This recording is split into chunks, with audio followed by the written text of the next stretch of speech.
Today we will be joined by Marjan Khatibi. Marjan is a visual designer and illustrator from Iran. She received her MA in graphic design and has her MFA in digital art and new media that she got from UCSC. In the interview today, I'm going to be talking to Marjan about her project called Virtual Empowerment, which is an immersive experience. She will also be giving us a quick demo in Photoshop, showing us her process of 360 painting for her project. So yeah, up next, please meet Marjan Khatibi. Well, welcome Marjan. Thanks for joining us today. Thank you. Thanks for having me today. Yeah, it's going to be a fun recording and hopefully an enjoyable interview. I have a list of questions that I wanted to ask you. I always think it's fun for students to hear from a professional, somebody that's done design professionally, who's illustrated in the past, and to kind of get a picture of maybe like where you started and how you've gotten there and where you are now. So yeah, if you want to tell us a little bit about yourself and your background. Yeah, sure. So I'm a visual designer and media artist from Iran. So my background is in graphic design, and I have worked for like different advertising companies, animation companies, and like as a concept artist, graphic designer, and illustrator. I got a master's degree in graphic design, and I pursued my MFA degree in digital art and new media at UCSC in 2020. So I was introduced to interaction design and game design in Digital Art Research Center during my MFA program. So like in the past 2-3 years, I changed my path from graphic design to interaction design. So I use my knowledge and skills in animation, illustration to create interactive pieces, games, applications using cutting-edge technologies such as virtual reality and augmented reality. Cool. Nice. Very exciting. The reason I invited you on today was to talk about your MFA thesis project. So yeah, what's the title of your project? And I know you mentioned that you do interactive works, but what was your thesis project about? So the title for my thesis is Virtual Empowerment, which it comes from my first interaction with some virtual reality health applications, which empower patients to overcome their issues and their problems. So I came up with the idea of using this, like the word empowering to virtual reality. So And as I was like experimenting social issues and looking for using art as a solution for social issues such as gender equality, I realized that how much potential virtual reality technology has to empower people regarding social issues. So I think we've kind of talked a little bit about this before, but are there other artists that maybe work in similar ways or similar formats that maybe inspired this project or your work in general? Yeah, I was inspired by like mostly two artists, two Persian artists. So one of them is Shirin Neshat, which is a feminist artist and activist. So she's a filmmaker, and like she focuses on the Persian culture and like the patriarchal conditions, women rights and freedom in her photographies and like in filmmaking. And Morsin Allahiyari is another artist that inspires me because she represents the traditional Persian and Arab figures and into and like mixing them with using the technology. So she represents the traditional figures into virtual environment. So like the art technique that she used is different from my work, but she like really inspires me regarding the concept. And for visual aspects of my work, I was really inspired by a virtual reality game, which is called Museum of Symmetry. So like if you search for the name, you can see like the very beautiful 2D illustrations and animations, which kind of combines the 3D environment with like the 2D assets. So I was really inspired regarding using 2D assets for my work from these virtual reality games. Cool. Why did you choose 2D assets now that we're on the topic? So when I started, I worked as an illustrator for so many years, and my technique always was like 2D illustration. So I thought that this is a good way to bring my imagination into into a real world, and I didn't see like so many similar games or VR applications that uses the similar technique. So I thought that like it's a kind of a unique way to use 2D assets in an immersive 360-degree environment. And I was like investigating how people perceive this. Is it like believable for them? Do they feel empathy when they see like some 2D assets in a 3D environment? Mm-hmm. So yeah, I think it was like a unique experience for me. Cool. And did you make those? Did you draw some of those by hand, and then, or did you do kind of a mix between digital and non-digital for those? So I usually start on a piece of a paper. So I sketch my ideas on the paper. So all the illustrations first are on the paper, and then I imported them into the softwares. I use Photoshop and Illustrator for painting all the illustrations I have. And then I use Adobe After Effects for creating the animations, and then Photoshop panorama space for painting a 360-degree environment. And then like I import all the assets into Unity. So I use like the skybox for putting the panorama image or painting in order to like run the application in virtual reality. Cool. Nice. And there's some texture on some of the illustrations. I'm thinking of the primary one of the horses and the main character. There's some texture on that. Did you use a certain brush? I don't know if you remember to get that texture. So, no, I actually didn't use like a certain brush. So all of them are like just like painting and shadowing. And for the motifs that I use, I was inspired by Persian motifs.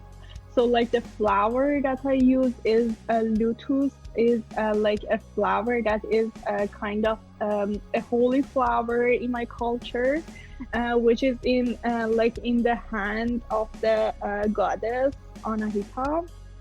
So, and like the horses and all the motifs that I have are inspired by like the motifs that I see on my like own culture, on the monuments, vessels, and etc.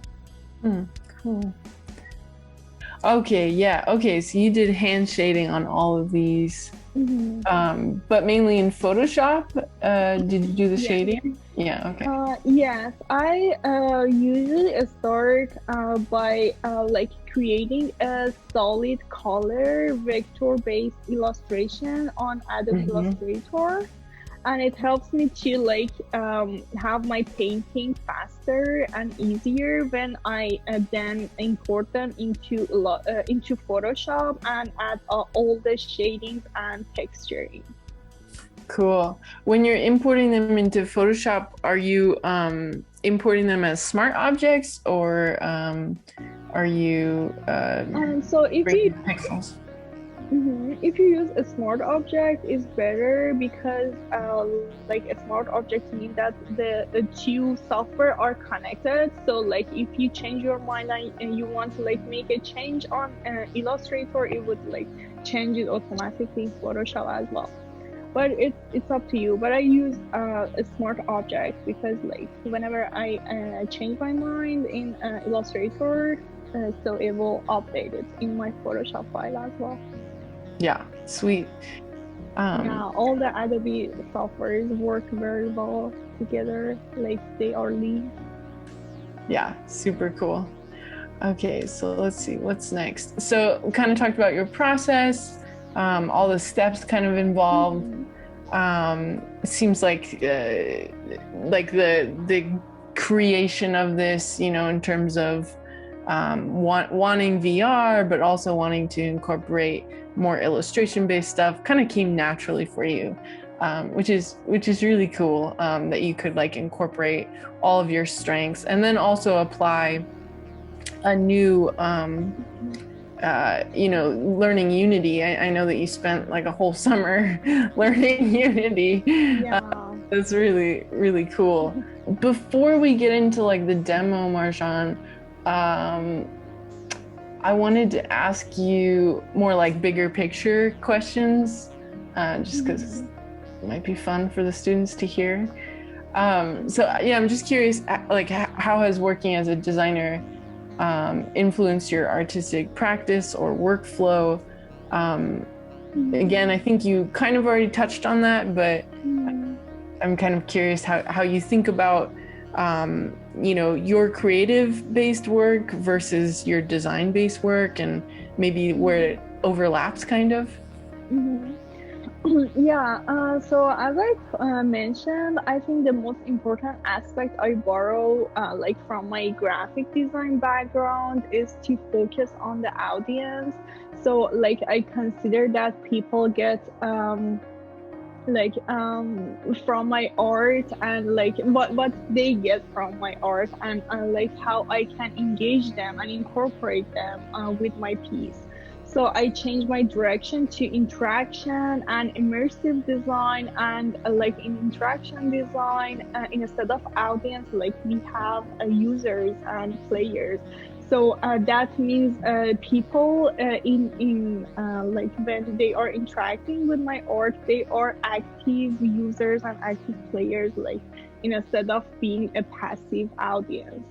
So yeah, I think like I connected my design background, and I changed the direction toward the interaction design and just like focus more on the participants. Cool. And when you make work, because I know you work as a designer, but you're also a practicing artist, and this is something that I think about quite frequently. Is like, can you separate the two? Do you separate the two? And do you find time to be creative and design? And like, where's that line for you, I guess? Yeah, so like I think design and art are kind of like different paths, because like in graphic design, somebody like ordered to like design something, like if it's like a logo design, if it's like a brochure, or like any kind of graphic design things. But like in art, I should focus more on the concepts and like what I want to tell my audience, what I want them to experience. Yeah, I think like I use this knowledge that I got from graphic design that I consider the audience first. So that helps me to like improve my practice as an artist, to like think about the audience when I'm like creating a concept for art. Yeah, I think that's a super helpful skill to have, especially when you're trying to communicate a very specific message or want to shift, minds, things like that. And that is something that we're talking about in this module. It's like, how can immersive experiences, help us convey certain things, more effectively. So your project fits perfectly in line with this. Cool. And then what is one piece of advice that you would like to share with the students? As a designer, I always start from sketching my ideas on a piece of a paper. I think these days, because of the technology growing fast, students and like designers limit themselves to only use the digital tools. But in my opinion, like great ideas happen when you use a pencil or pen and like draw your ideas, brainstorm your ideas on a piece of a paper. So I highly recommend like always start on a piece of a paper, and then like you can always import your sketches into the software and digitize them afterward. Yeah, that's really good advice. And then not to mention that, instead of starting with the digital and getting hung up on colors and, placement and pixels and things like that, you can think a little bit more freely. Yeah. Yeah. Let your imagination grow and like develop. Yeah. No, I think that's great advice. Yeah, so if you have time and if you're willing, we would love to see just like a quick demo in Photoshop. It would be cool if you wanted to open your actual PSD file of your project. Sure. Just give me a second to find my file. I always think it's so cool, like these big projects, to be able to see the back end, what actually goes into it, and then how many layers. I think that's fun.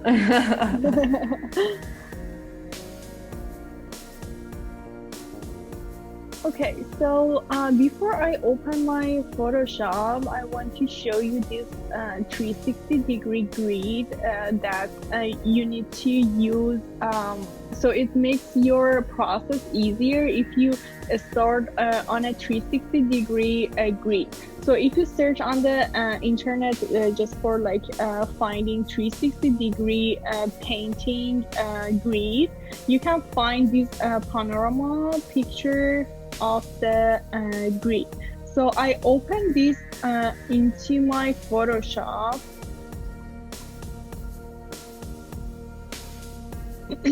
So when you open this, shows as a panorama normal picture.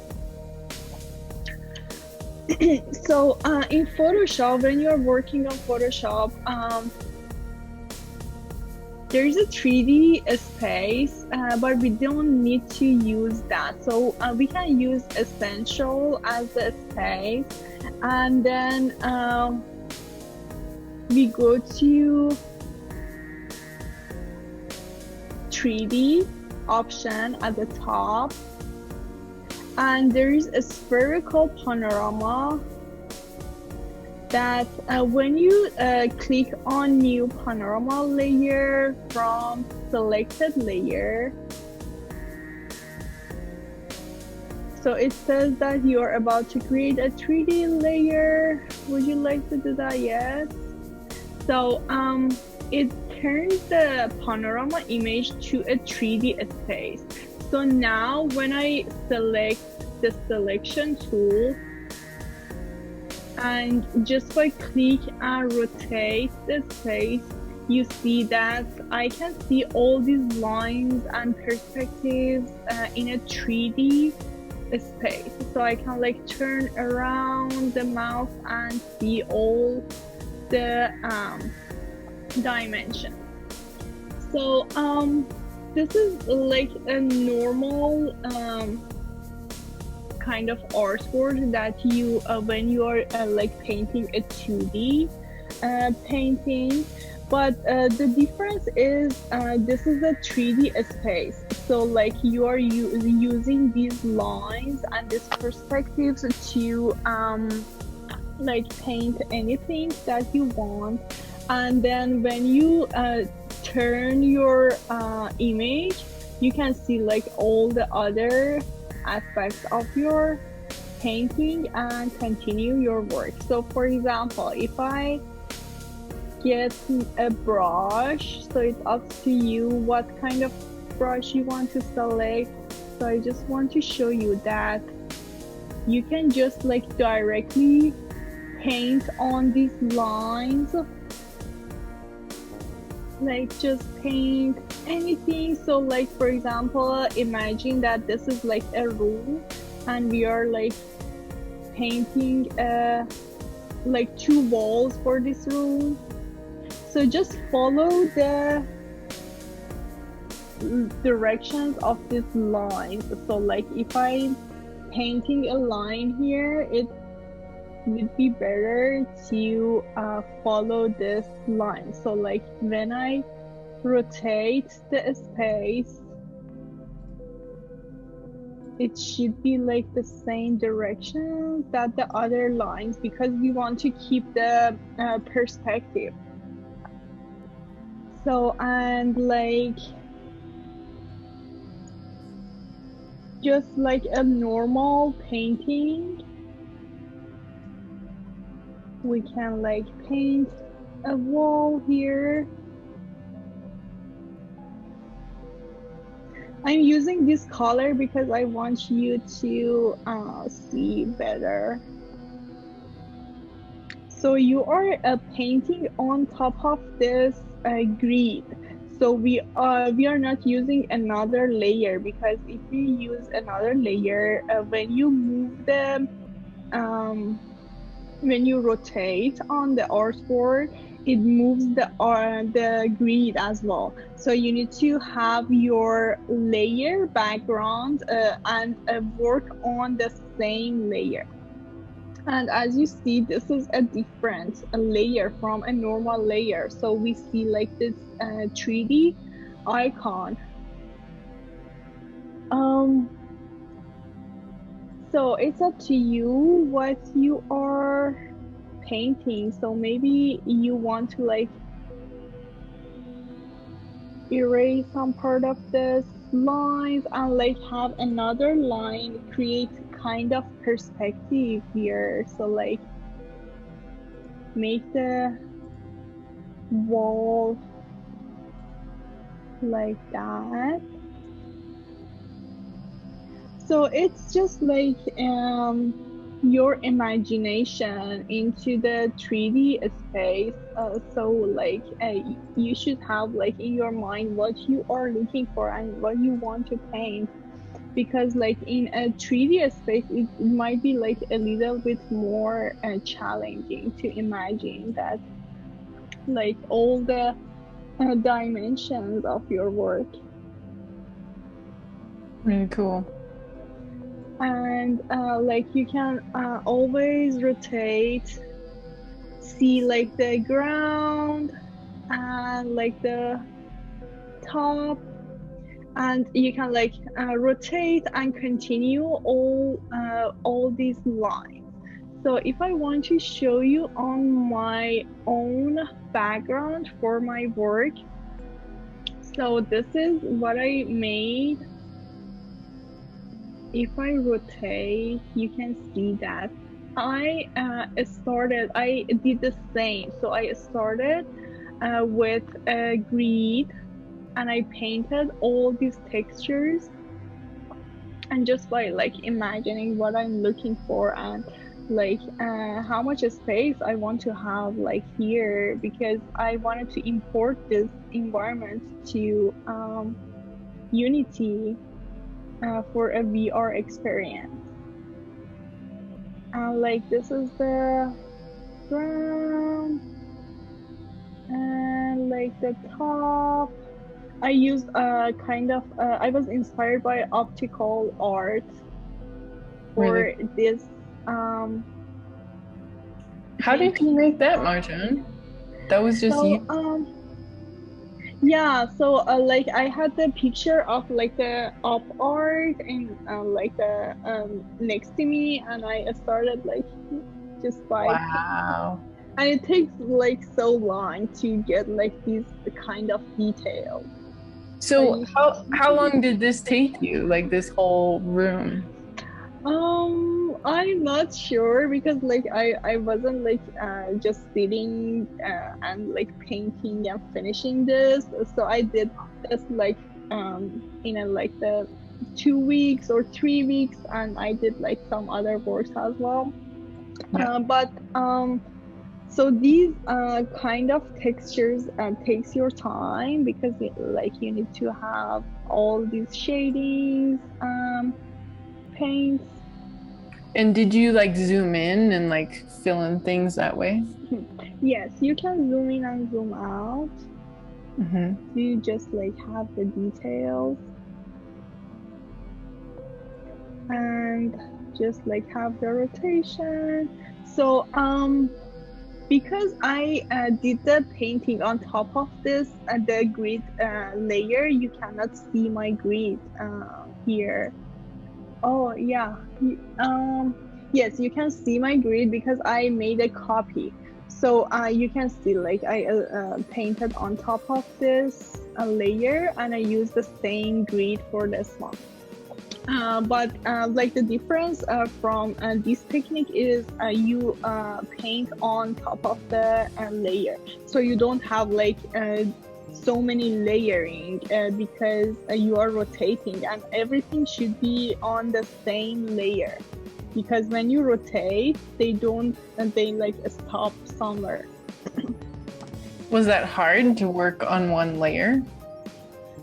So it's hard, kind of, Maybe like felt for more like creating. traditional painting, huh?